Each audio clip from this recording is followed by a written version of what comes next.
Hello, friends of Latin America. This segment where we talk about the political, economical, and historical aspects that conform what is nowadays Latin America, a vision that comes from the past and it has its effect in the present. Here I am with our collaborator, Juan Carlos Pocho Salcedo. Pocho, a pleasure again to have you with us. It's a pleasure to be again and to speak about this continent, Latin America, that has the same roots that almost started at the same time, and even today, divided by different geographical boundaries.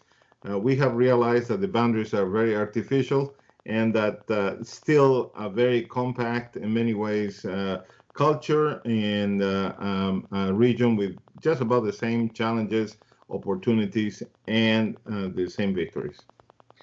And we are in December. We are ending this very special, to put a word to it, very special year that has affected all of us in so many different ways. But we want now to make a go back and look at the year in retrospect and select some of the articles that were published in the ABC Latino magazine throughout 2020 and also that have appeared on the radio programs that where we talk about Latin America. And I want to ask you to take us back through the year. What do you thought were some of the best articles for this 2020? Well, I think 2020 being a different year kind of induced us to have a self-reflection in many areas, and we did have self-reflection also in our sector in Latin America. And I think one of the first articles way up in March that we talk about was this one about women in power in Latin America, a continent that is traditionally very man-oriented.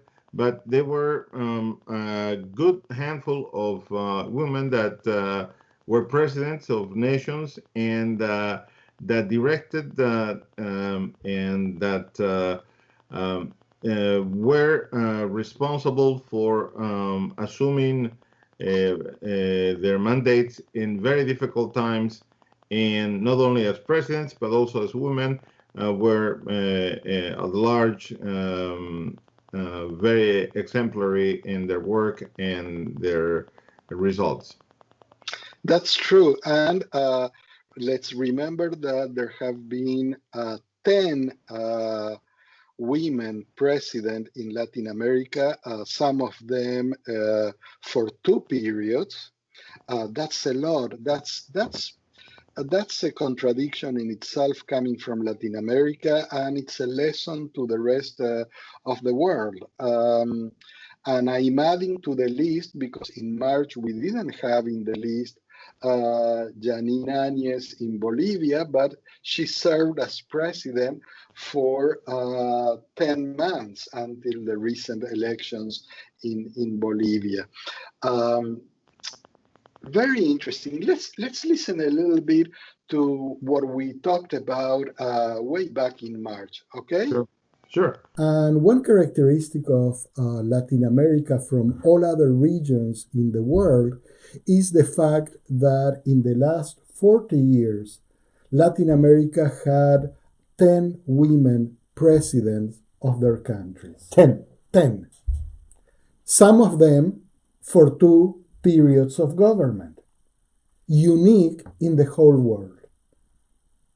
And that is probably the first shock because you see Latin America as a continent that is friendly to women. You know, the word machista comes from Latin America. However, that is about to be, in our discussion, you're going to find out this is about to be maybe a myth in certain areas. Let's start with Argentina, that had the first woman president of Latin America. And we are talking about Isabel Martinez de Perón. Her life was closely linked to Juan Domingo Perón, who was president of Argentina for 3 terms, all of them democratically elected by the people of Argentina.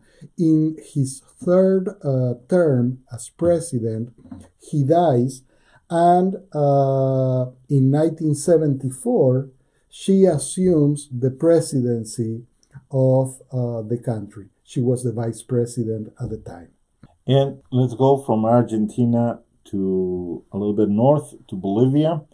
Bolivia features 2 women presidents. The first one, Lidia Gayler Tejada, who was president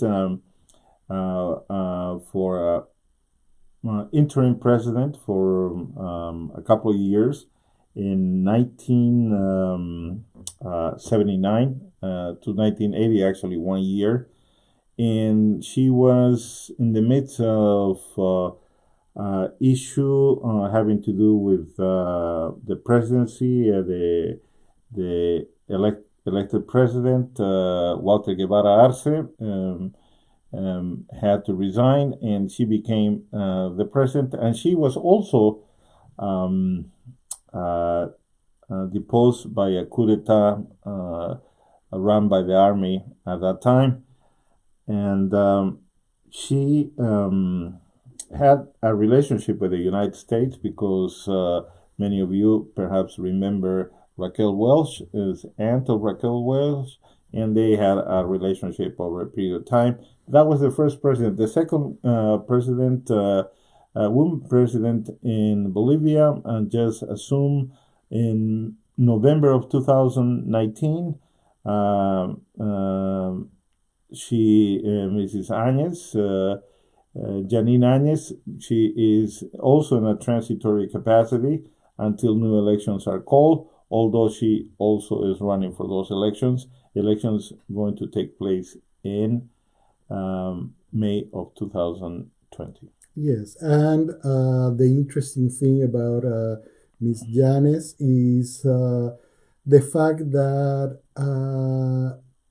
she assumes the presidency of Bolivia in this interim where the former president leaves the country after a lot of protests explode in Bolivia, and with the complacency also of the military, who play a role in that exit from the country. And we continue with this trajectory of women president in Latin America with Janet Rosenberg Jagan, who was president of Guyana, the Republic of Guyana. And Guyana is the only Latin American country that speaks English, having been part of the British Commonwealth until in 1961 it obtained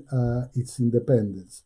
And Janet Jagan was married to Jagan, who was the president-elect of Guyana in 1992, when he dies while in government. And Janet Jagan, his wife, assumes the presidency of Guyana. We go north to Nicaragua. There's an election in 1990 where a very charismatic newspaper leader, Mr. Chamorro, had been slain a short period before, and his wife takes the flag, and she represents a democratic movement, and she runs in an election against Daniel Ortega, and she wins. That is the first time that a woman becomes president and is elected directly in Nicaragua. Violeta Chamorro, president of Nicaragua between 1990 and 1997. And in Ecuador, Rosalía Arteaga becomes the provisional president for 3 days in February of 1997. 3 days, and she's dismissed with the support of the army by the president of the Congress.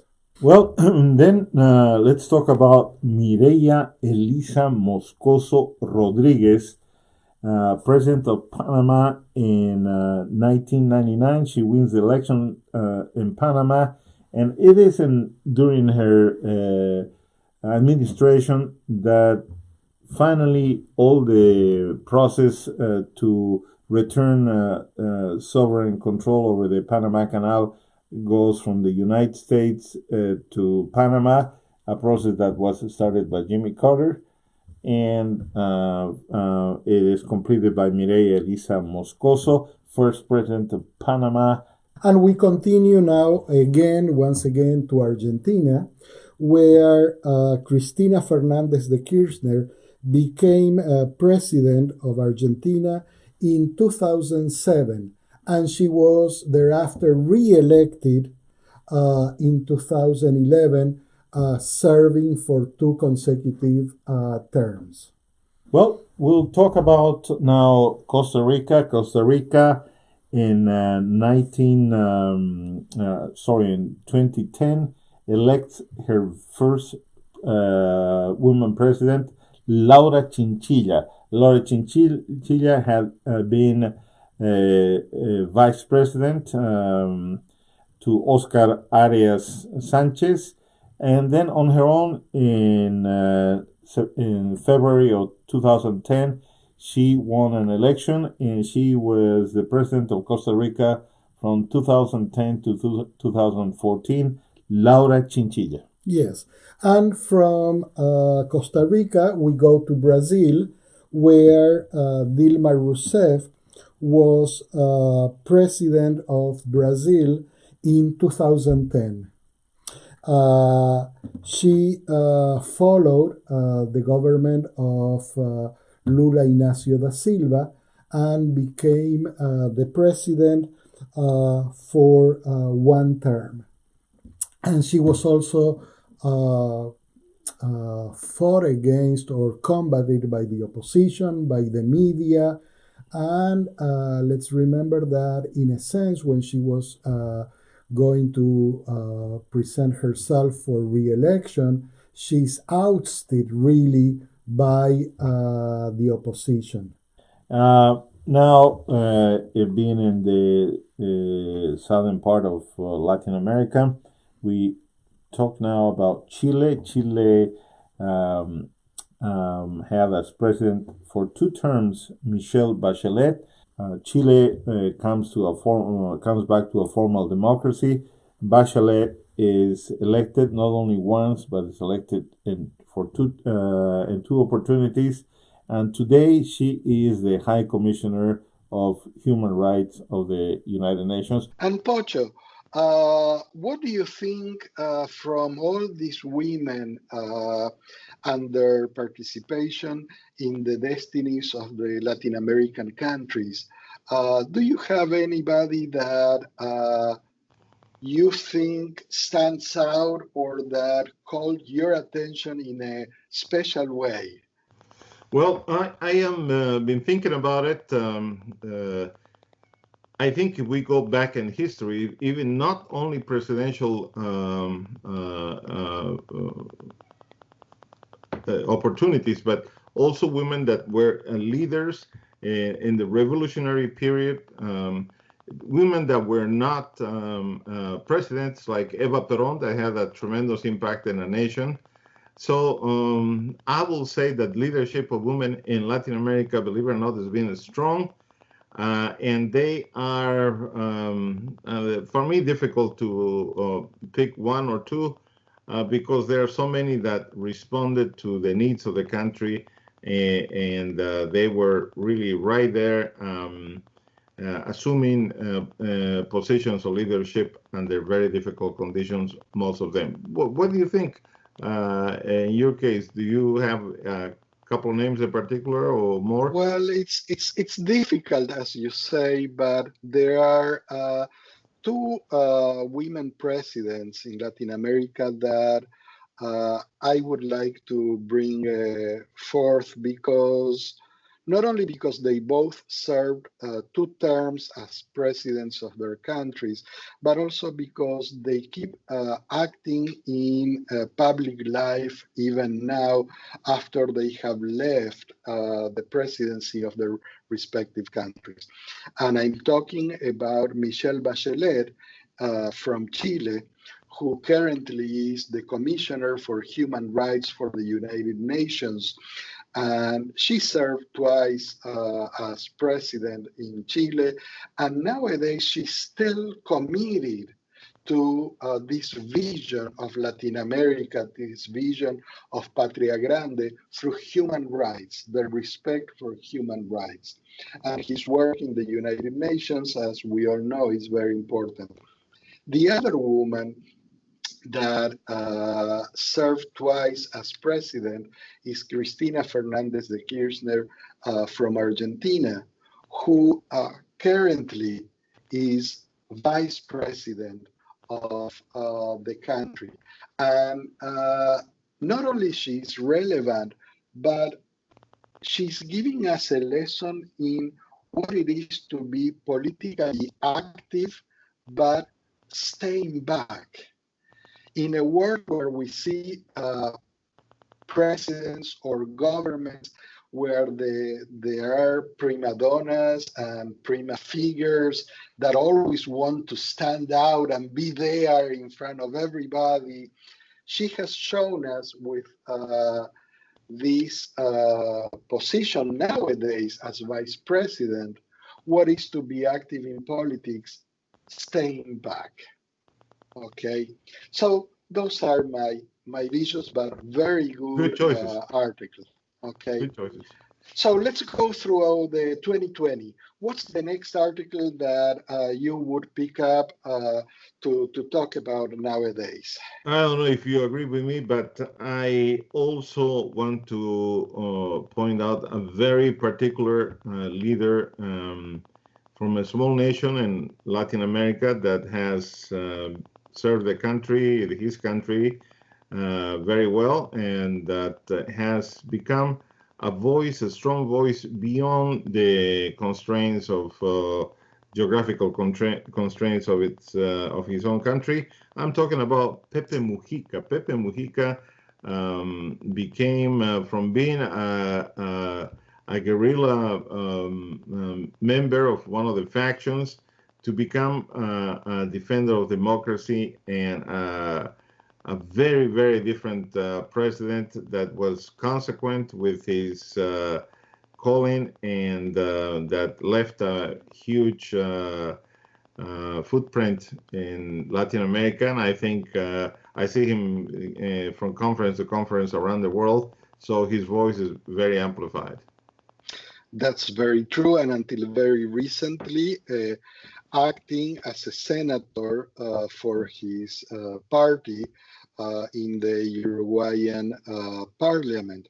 And one of the things that impacted me the most of him, and I think that it's his legacy as a person that achieved the presidency of his country, and it's his continuous statement that he doesn't hold any rancor or any hatred towards anybody, and how he has always governed for everybody, whether they agree with him or whether they didn't agree with him, within the rules of democratically elected parliaments and institutions. But his statement about not holding a grudge, like we say here in the US, that's something that it's a lesson, I believe, for the whole world. But he was also one of the first ones that talked to us around the world and in Latin America about this pandemic that we are living nowadays and throughout this 2020. Let's listen to what he said months and months ago about the coronavirus and how it affects humanity. La humanidad se tiene que ir haciendo lista en el camino, está sufriendo, evidentemente, y no tiene mucho tiempo para adaptarse, pero es evidente que todo es incertidumbre. ¿Qué va a pasar con la economía mañana? Es sentido de todo. Y si se dicen, algunos sueñan con un rebote rápido, otros pronostican una crisis peor que la de 1930, y así sucesivamente. Una serie de bandazos, consecuencias. Absolutamente nadie tiene claro nada. Como tú dijiste, lo único que está claro es la incertidumbre. Y aún desde el punto de vista médico, sanitario, ha habido contradicciones porque no se sabe, porque se va descubriendo sobre la marcha, y entonces un día nos decían cuidado los fumadores, que esto y que el otro, y un día aparece la información de unos señores médicos en París preocupados si la nicotina combate a esto, porque encontraron que la mayor cantidad de gente internada no era un fumador, y se ponen a investigar. Entonces es como para gritar ¡socorro! Interesting thoughts coming from a man like Pepe Mujica that I believe will pass to history as one of the greatest politicians in Latin America. That is absolutely correct. I also recall talking about leadership, because I think these things that we're remembering, they're all are honing in people making a difference in leadership. And I think sometime in late spring, we talk about the independence movements in Latin America. Remember that episode? Yes, you're right. And I believe that was in the magazine of July when we talk about the independentist movements in Latin America. And I know that that article was very special to you for one thing in particular, right? If I remember correctly. Well, well, you remember better than I do. I really like that episode. I always have questioned myself. I always thought that when I studied history back in Latin America, history for us normally started on October 12th, 1492. Okay, Spanish come to Latin America, and then the story, right? But there was a story thousands of years before, which then we had to learn, but not with the same emphasis that we did on this kind of story history. But when we talk about independence movements, we kind of talk about the July period. It was July because in July many countries in Latin America celebrate their Day of Independence. But I like the fact that we touch movements that were not successful with independence, but within the independence, fire and torch was already there. And so we talk about things that happened in the 1700s, even in the 1600s, of indigenous people trying to achieve their freedom, to be able to self-govern. And that was pretty impressive. I mean, I'm glad we saw the history going back all the way there. Let's listen then to some of the things that we discussed back in July, talking about those independentist movements and what was known at that time as the independence of all those areas in Latin America, that cone, which encompassed at that time practically 1/3, if not more, of Latin America, Of course, we are leaving Brazil aside, but where all those peoples from different regions, different places came together to affirm their sovereignty over the Spanish crown. Regardless of nations, what we call Regardless, the nations are. yes. Well, I think that typically when we talk about the process of independence, we go back to our relationship uh, with Spain in the 1800s. But in the 1700s and even earlier, there were already movements of independence led at large by indigenous people. Tupac Amaru being one of them in the 1790s, that mobilized 140,000 indigenous people trying to shake off the colony and the presence of the Spaniards in Latin America. And later on, Tupac Katari did the same. So there was an indigenous movement boiling up. But then in the early 1800s, some changes in Europe provoke a new dimension to this movement. And we will be talking perhaps Let's look at them. with the presence of the British.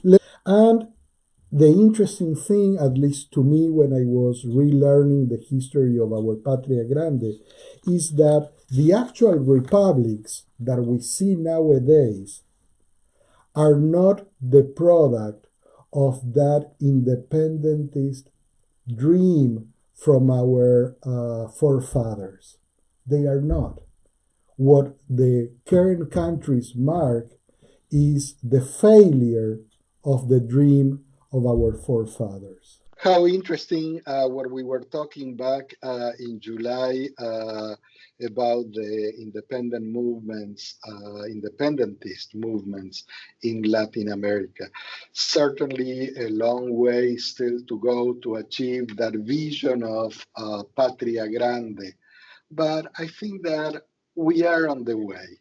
We are there, and in different ways, we are achieving that vision and that collaboration, and certainly hope that 2021 will be the dawn of a new era, not only around the world, but also in Latin America.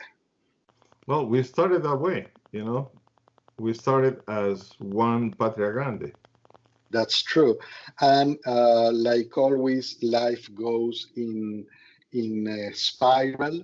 So we always kind of go back to our roots, not to repeat the past, but to learn from our heritage. That's the lesson to move forward. But coming back to nowadays and approaching December 2020, there is an article that appeared in the November issue of the magazine that I hold very dear. It's an interview that you conducted to an extraordinary woman, and it talks about the limits to impunity. You interview a lady that is a champion for human rights across the world, but particularly in Latin America. Tell us about that experience. Again, talking about leadership of women in Latin America. She is a Spanish lady residing in San Francisco with offices in London and Spain and visiting throughout Latin America. I'm talking about Almudena Bernabeu, that has championed with legal strategies the execution of justice in countries where tremendous violations of human rights happen, where genocides happen. But those countries, unfortunately, were not able to prosecute them because the power that those individuals held, because the system didn't allow it. But she was able, through some technicalities in the law, to bring those charges to Spain, and then a tribunal in Spain was able to prosecute them, and successfully in many, many cases. And I am impressed by the work of these women because many of the human rights violations in Latin America go unpunished and go by the way of putting under the carpet and pretending they never happened. And as long as we do that in Latin America, we will never learn our lesson and we will never correct it. So I am very impressed by the work of Almudena Bernabeu, and I'm glad that you like it as well. I think she speaks universally for any person, for anybody who has deep in their hearts that justice should prevail regardless of your condition, and really those violations of human rights human rights can only be violated by governments. Those violations are dealt with, and not to even mention genocide, that's even a greater explosion of problem. Let's listen to Almudena Bernabeu in her own words, okay? Sure.